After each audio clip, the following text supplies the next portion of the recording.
Sempat kuliah di UNJ, Universitas Negeri Jakarta. Jadi kalau orang-orang pada 4 tahun 5 tahun selesai kuliahnya, saya hanya setahun selesai di sana. Ijazah adalah tanda Anda pernah kuliah. Betul. Tapi tidak otak kriminal nih kayaknya. Kok demo kriminal?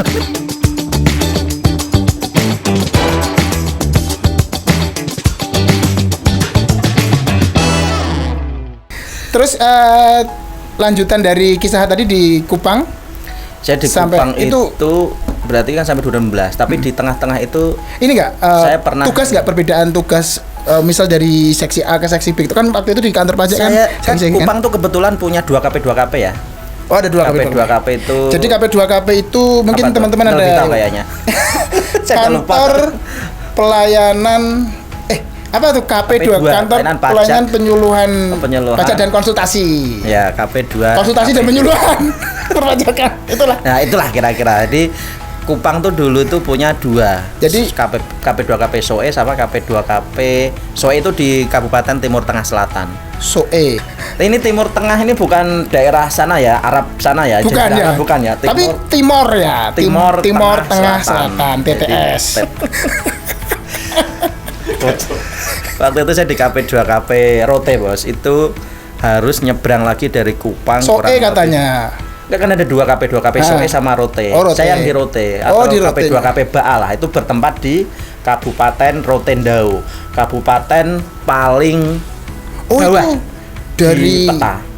Dari dari Sabang sampai Merauke, dari Pulau Weh sampai Pulau Rote. Iya. Paling selatan, paling bawah itu. Jadi konon, tapi saya tidak tahu benar atau tidaknya. Tapi saya pernah ke sana dan lihat itu. Konon itu berarti lawannya Koro berarti ya. Kanan kan kiri. Jadi konon kita itu bisa di sana tuh namanya Bukit Batu Tua di Pulau Rote itu. Kita bisa melihat lampu-lampu yang menyala di Australia katanya. Saya pernah membuktikan dan memang ada lampu, tapi saya nggak tahu pakai itu Australia benar atau enggak. Tapi kalau secara jarak emang dekat, secara geografisnya. Iya, paling ujung, itu paling ujung. Itu pulau sendiri ya? Pulau sendiri. Itu pulau berpenduduk yang paling ujung lah. Gitu. Kalau dari Kupang ke sana transportnya apa? Kalau kapal lambat, kalau kita mau nyebrang pakai mobil tuh ya 3 jam sampai 4 jam lah. Kalau kapal cepat kita orang aja gitu, kapal feri cepat gitu paling 1,5 jam sampai 2 jam. Tapi penerbangan ada nggak penerbangan? Dulu belum ada. Oh, dulu belum ada. Terus menjelang saya pindah itu sempat ada, tapi cuman seminggu sekali atau 2 kali gitu, lupa. Tapi juga saya nggak pernah naik karena kan lumayan mahal dan itu prioritas untuk pejabat atau pengusaha. Ya. Atau di sana memang ini ada perusahaan-perusahaan gede di Rote? Ada. Nggak ada. Paling sebenarnya yang bisa jadi andalan itu wisata sebenarnya, karena di sana ada Pantai Nembrala namanya itu. Untuk diving gitu? Apa tuh? Snorkeling. Bukan. Ombaknya bagus untuk apa? Surfing. Ya. Bagus. Surfing betul. Saya nggak begitu tahu olahraga laut soalnya. Jadi waktu itu sempat bertugas di KP2KP? Oh iya, saya sekitar 2 tahun. Jadi itu yang ini ya, pakai SK-nya kepala kantor ya? Iya, betul.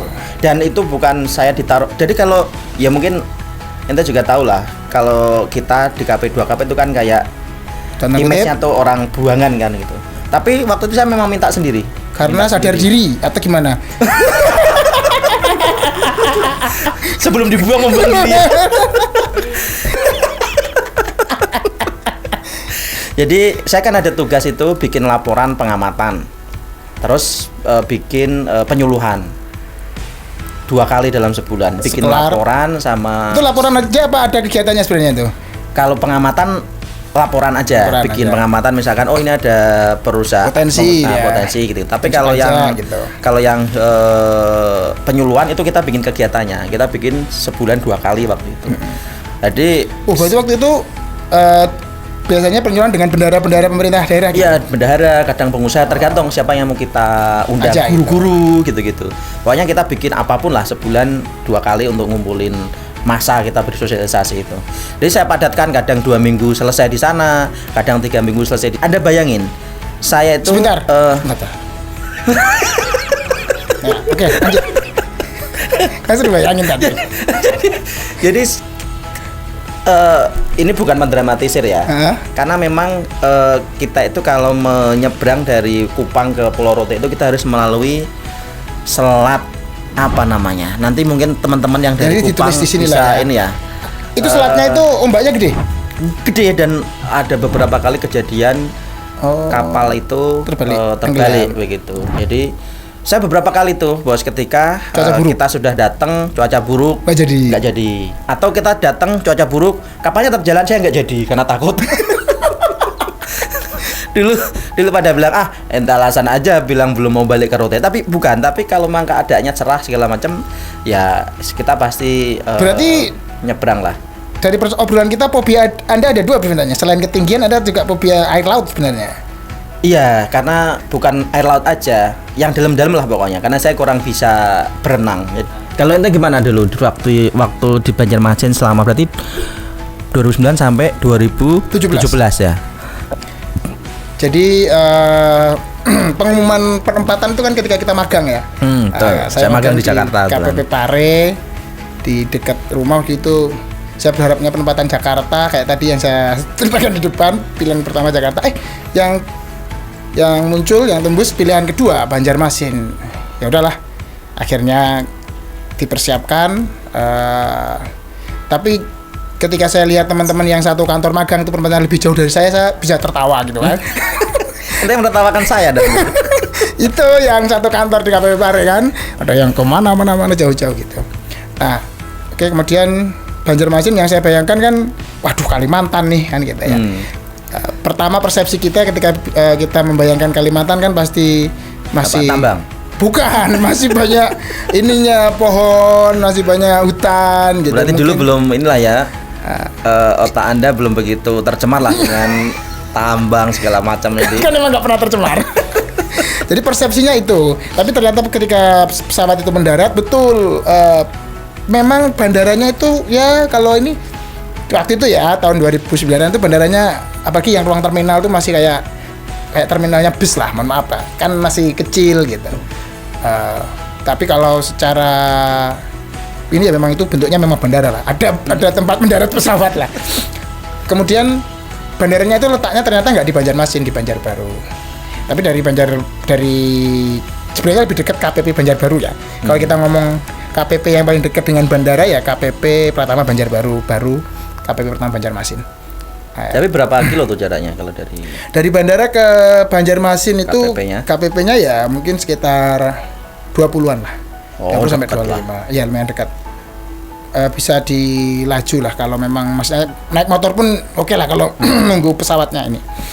Jadi di KPP waktu itu gedung kantor yang baru belum jadi, masih proses pembangunan, jadi masih pinjem kantornya, kalau nggak salah itu waktu itu kantornya BPKP itu digunakan sebagai kantor. Saya bertiga waktu itu, teman-teman bertiga penempatan di situ di KPP Banjarmasin itu. Ketika semakin lama kan kita melayani wajib pajak. Pertama kali waktu itu saya penempatan. Seksi apa dulu? Saya di Waskon 2 kalau nggak salah, pengawasan dan konsultasi ya waktu itu masih digabung lah. Kalau sekarang kan seksi pengawasan sendiri. Jadi pelaksana di situ ya mungkin bantu-bantu AR lah di sana.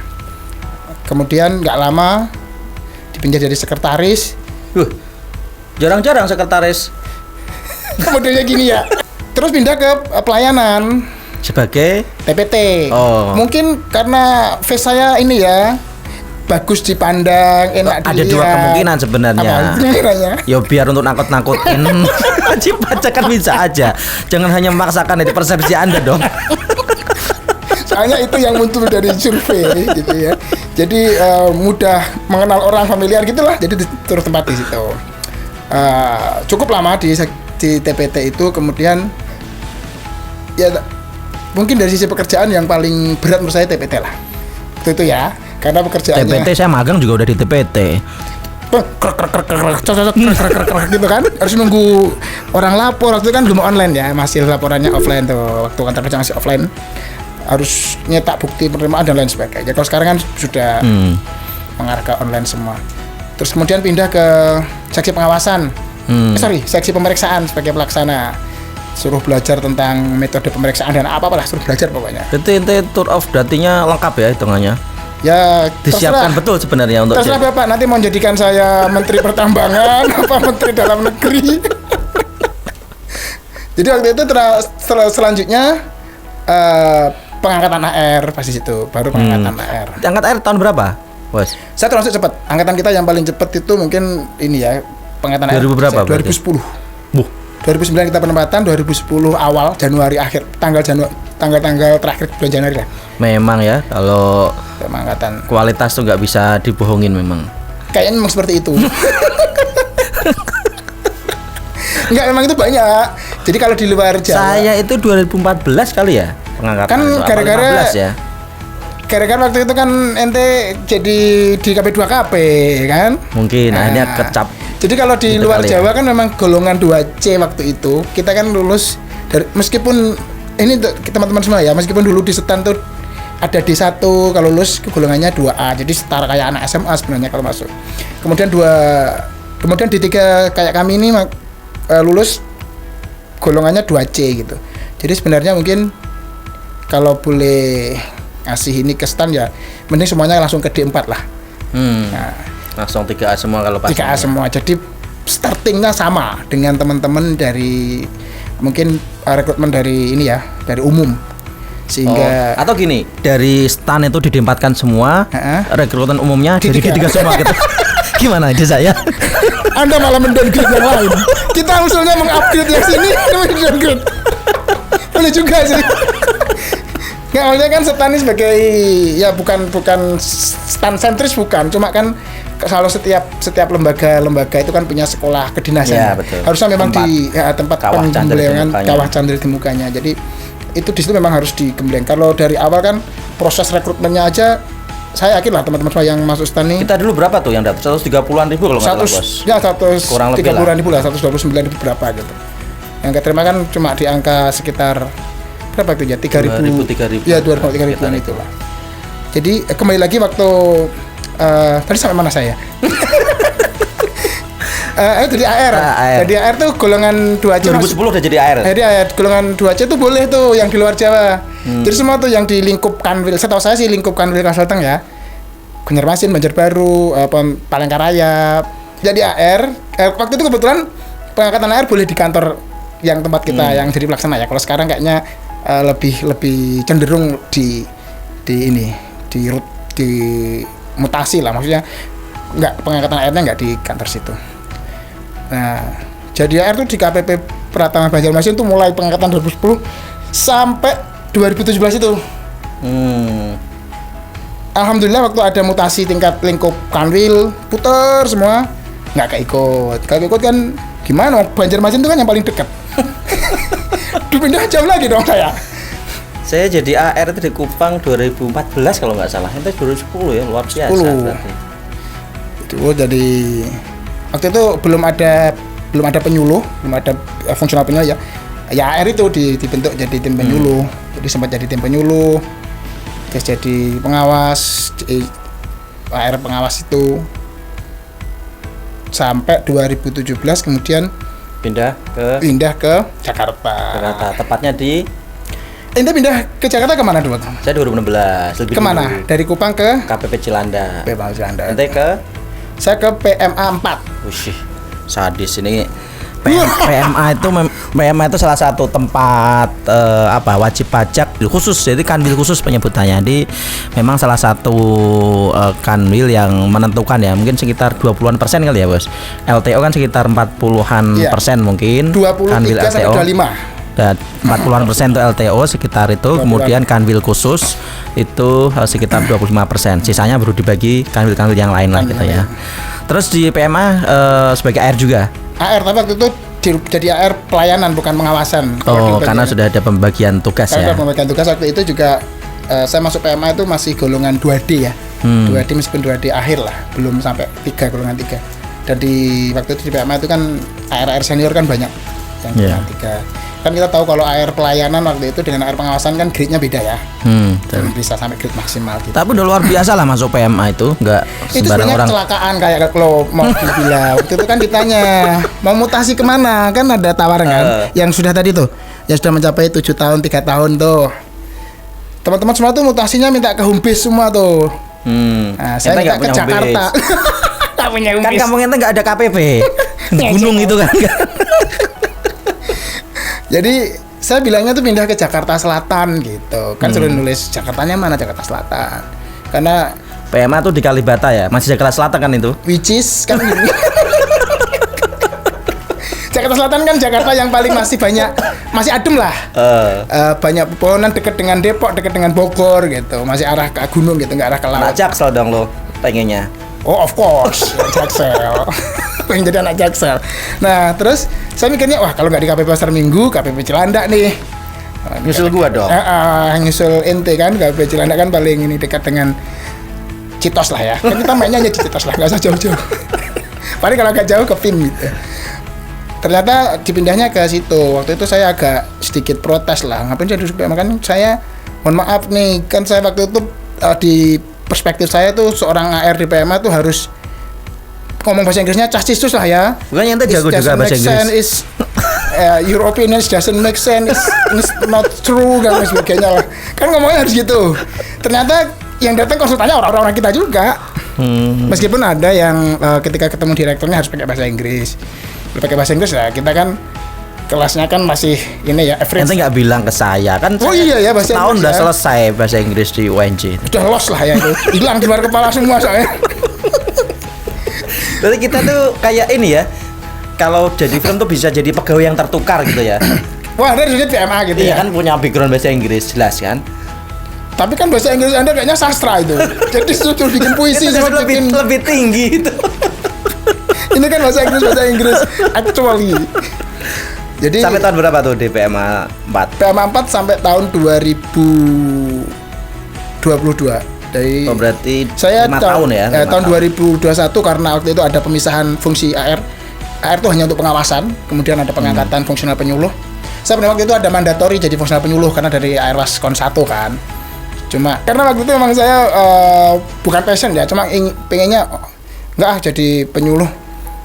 Penyuluh kan nanti jadinya fungsional ya. Kita nggak tahu kalau jadi fungsional itu mungkin mutasinya kemana-mana lagi gitu. Itu perspektif kita waktu itu suruh mandatori. Kita ngobrol udah setengah jam lebih kali ya? Lebih Haus nih. harus gimana nih? Produsernya mana produsernya ini? Siap, minum bro. Minum dong. Siap. Air datang. Iya. Nih ada yang nitip pertanyaan nih buat mas berdua nih.